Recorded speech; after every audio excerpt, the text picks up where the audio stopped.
Excuse me, could you tell me about your vegetarian options? Certainly. We have a few great choices. Are you looking for something light or a full meal? Hmm, I think a full meal would be great. Do you have any pasta dishes or main courses without meat? Yes, we do. Our mushroom risotto is very popular, and we also have a delicious roasted vegetable tart. Oh, the roasted vegetable tart sounds lovely. What exactly is in it? It has seasonal roasted vegetables like zucchini, bell peppers, and cherry tomatoes, baked in a fleeky pastry crust with feta cheese. That sounds perfect. Is it possible to have it without the feta cheese, as I don't eat dairy? Let me check with the kitchen for you. I'm quite sure we can make it dairy-free.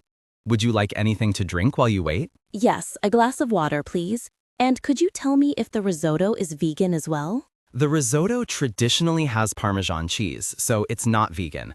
But I will confirm about the tart for you. All right, thank you for checking both. I'll wait for your updates. No problem at all. I'll be right back with an answer and your water. Sounds good. Thanks. I'm looking forward to it.